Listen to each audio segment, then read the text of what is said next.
नमस्कार विद्यार्थियों, आज हम देखेंगे बिंदु आवेश के कारण किसी बिंदु पर विभव, है ना। तो माना हम यहाँ पे कल्पना करते हैं, माना बिंदुओं पर प्लस क्यू आवेश स्थित है और इससे आर दूरी पर एक बिंदु पी जो कि इस प्लस क्यू आवेश के कारण उत्पन्न विद्युत क्षेत्र के परिसीमा में यह बिंदु पी रखा हुआ है। तब हम इस बिंदु पी पर विद्युत विभव की गणना करेंगे।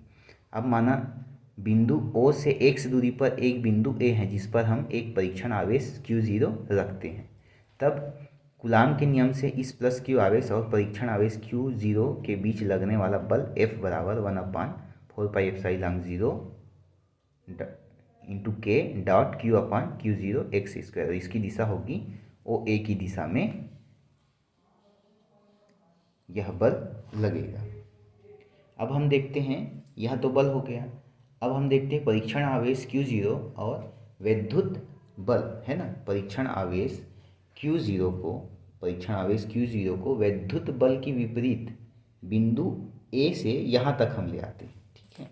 बिंदु A से बिंदु B तक, इसको बिंदु B दे देते हैं। बिंदु A से बिंदु B तक अल्प दूरी, एक बहुत अल्प दूरी dx दूरी, है ना। dx एक अल्प दूरी है, अल्प दूरी तक लाने के लिए किया गया कार्य, है ना। यहाँ पे परीक्षण आवेश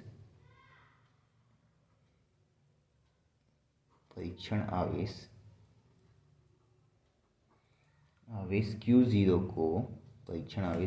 को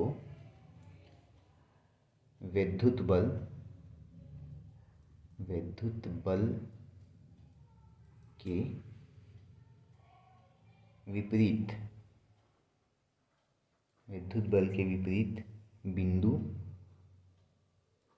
बिंदु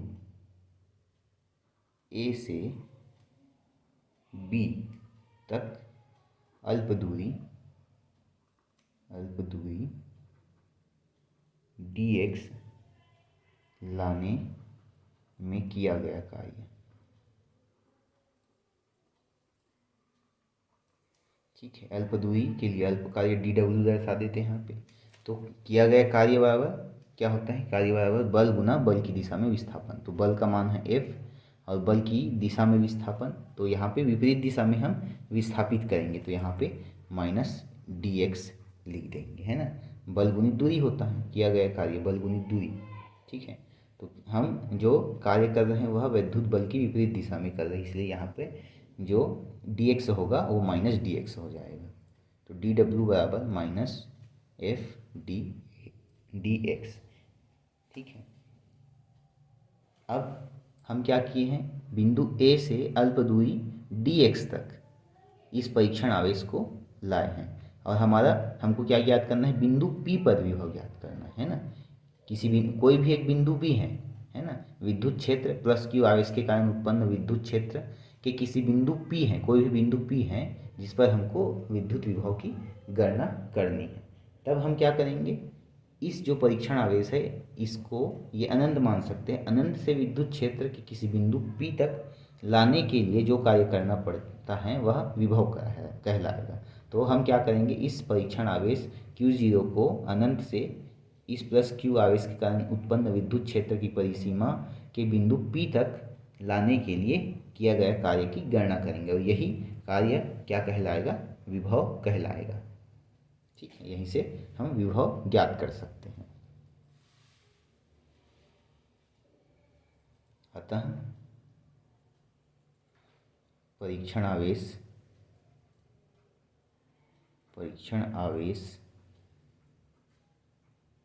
Q0 को अनंत से बिंदु P पर लाने में किया गया कार्य,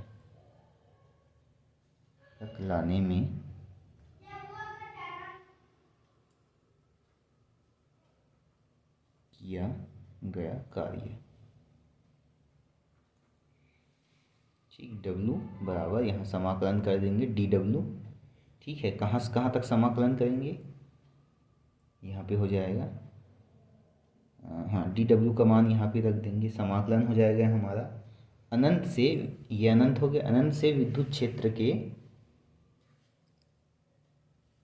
अनंत से विद्युत क्षेत्र के बिंदु P तक लाएंगे और बिंदु P प्लस क्यू आवेश के कारण उत्पन्न विद्युत क्षेत्र से r दूरी पर बिंदु P है। तो यहाँ पे अनंत से r दूरी मतलब वह विद्युत क्षेत्र की परिसीमा को कवर कर लेगा। ठीक है, तो अनंत से विद्युत क्षेत्र के किसी बिंदु P तक लाने में किया गया कार्य, और बिंदु P कहाँ पे स्थित है? प्लस क्यू आवेश से r दूरी पर स्थित है। ठीक है, अब यहाँ पे dw का मान रख देंगे। dw बराबर आया है माइनस एफ डी एक्स, और ये अनंत से r दूरी तक। तो यहाँ पे माइनस बाहर निकाल देंगे हम, अनंत से r तक, और ये एफ डी एक्स। अब हम यहाँ पे f का मान यहाँ पर रख देते हैं। ठीक है, माइनस इन्फिनिटी टू r, और f का मान हो जाएगा 1/4πε0 के डॉट क्यू ज़ीरो और एक्स स्क्वायर, और यहाँ पे ये dx। चूँकि हमको x के सापेक्ष ही समाकलन हो रहा है तो x का टर्म्स ही रखना है, बाहर जो अन्य पद है उसको बाहर निकाल लेते हैं। ये हो जाएगा -1/4πε0 के डॉट क्यू, हाँ यहाँ लिख देता हूँ q और q0। ठीक है, यहाँ पे आ जाएगा आपका infinity to r 1/x² dx।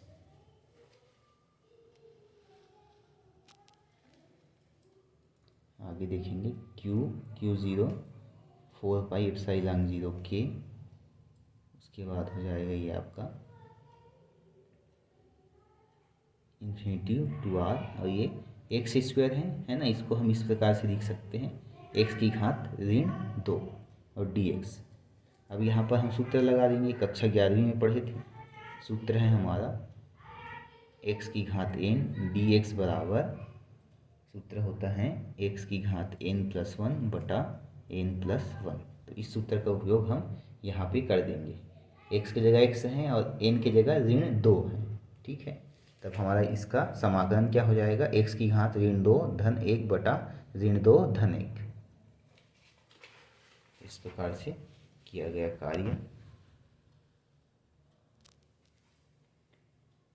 W बराबर -q0 4πε0 के, और ये हो जाएगा आपका x⁻2 धन 1 बटा -2 धन 1, और ये हो जाएगा इन्फिनिटी से r तक।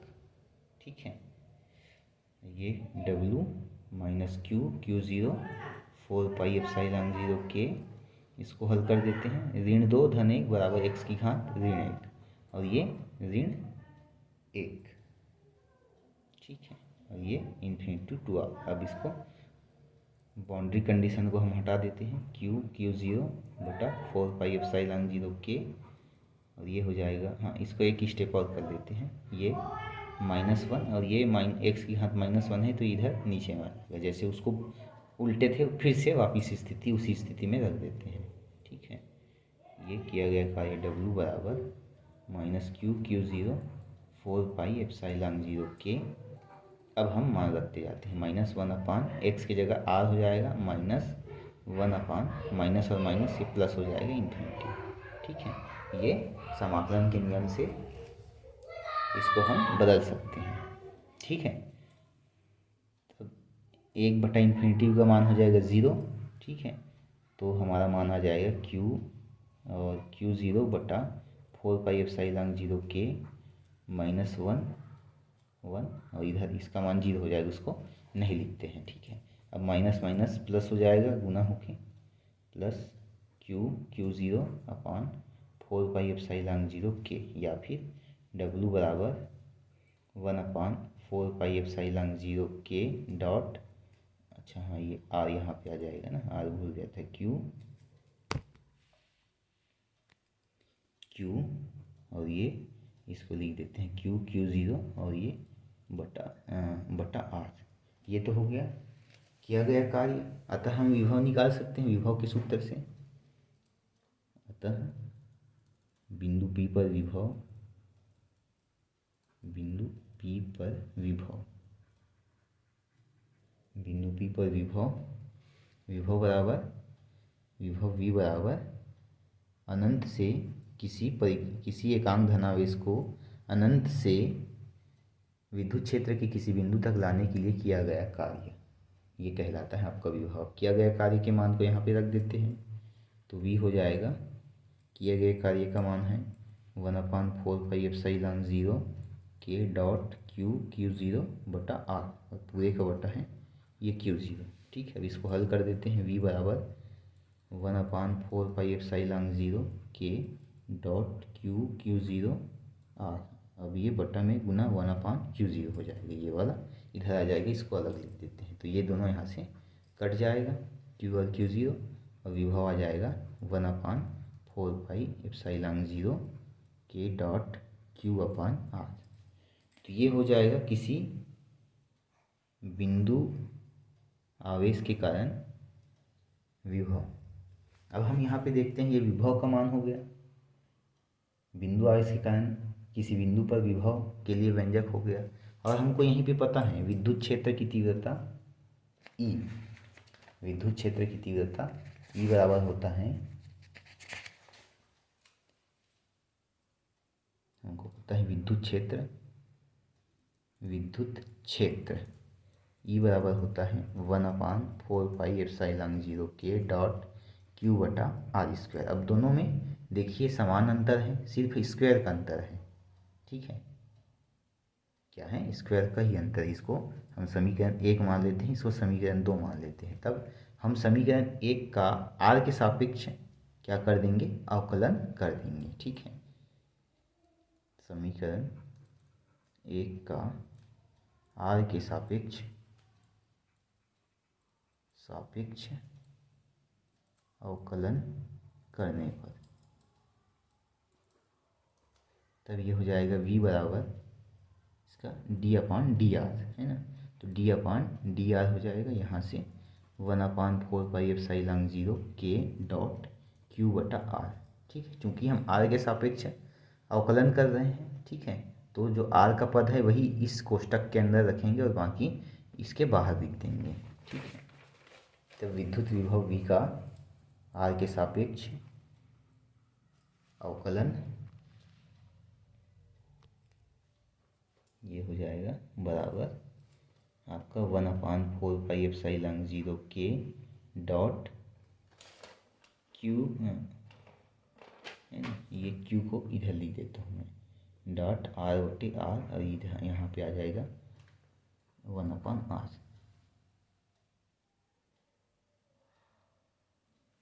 ठीक है, अब ये हो जाएगा आपका dV/dr बराबर Q/4πε0 K डॉट, इसको हम ऊपर ले जाएंगे, d/d, ये हो जाएगा R⁴ है ना। तो यहाँ पे हमको सूत्र पता है, सूत्र है आपका d/dx x⁴n बराबर होता है n x⁴n-1। ठीक है, ये सूत्र होता है। तो इस सूत्र का उपयोग यहाँ पे कर देंगे, तो हमारा निकल जाएगा dV/dr बराबर Q/4πε0 K डॉट, यहाँ पे ये सूत्र लगा देंगे, तो ये हो जाएगा हमारा n की जगह क्या है -1, x⁴n की जगह है -1 हो जाएगा।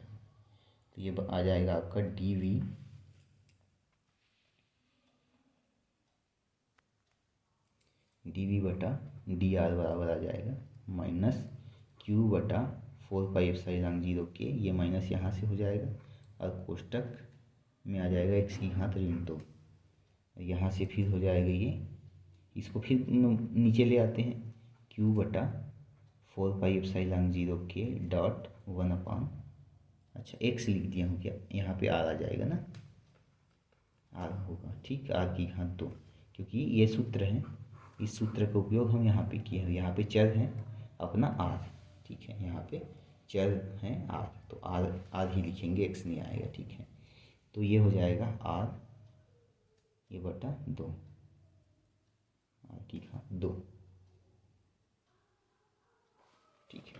तो यहाँ पे हमारा जो विद्युत क्षेत्र है देखिए E बराबर 1/4πε0 डॉट Q बटा आर स्क्वायर। यहाँ पे आ गया हमारा माइनस, ठीक है। तो माइनस को मैं इधर पक्षांतर कर देता हूँ, तो ये dV बटे डी आर और ये dV बटे डी आर बराबर माइनस इधर उभयनिष्ठ ले लेते हैं और इसको ऐसा लिख देता हूँ मैं 1/4πε0 के डॉट Q बटा आर स्क्वायर, ठीक है। तो इसकी तुलना कीजिए आप यहाँ से, देखिए समीकरण 2 है ना, ये किसके बराबर है, E के बराबर है, ठीक है। तो समीकरण 2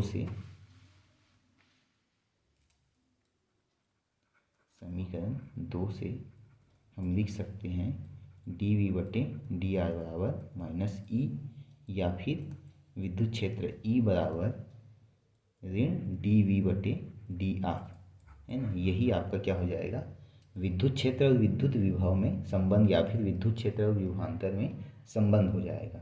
तो हम इसको कह सकते हैं कि आवेश के कारण किसी बिंदु पर विद्युत क्षेत्र का परिमाण उस बिंदु पर दूरी के साथ, है ना, दूरी r के साथ विभव का परिवर्तन की दर के ऋणात्मक मान के बराबर होता है। या फिर ऐसा भी कह सकते हैं किसी आवेश के कारण किसी बिंदु पर विद्युत क्षेत्र की तीव्रता उस बिंदु पर दूरी के साथ विभव का ऋणात्मक परिवर्तन, है ना, विभव का ऋणात्मक परिवर्तन के बराबर होता है। तो इस प्रकार से हम किसी बिंदु आवेश के कारण विभव का मान देखें और विभव व विद्युत क्षेत्र में क्या संबंध है ये भी हमने यहाँ पे व्यंजक निकाल दिए, ठीक है। तब तक के लिए अगला टॉपिक अगले बार देखते हैं। धन्यवाद।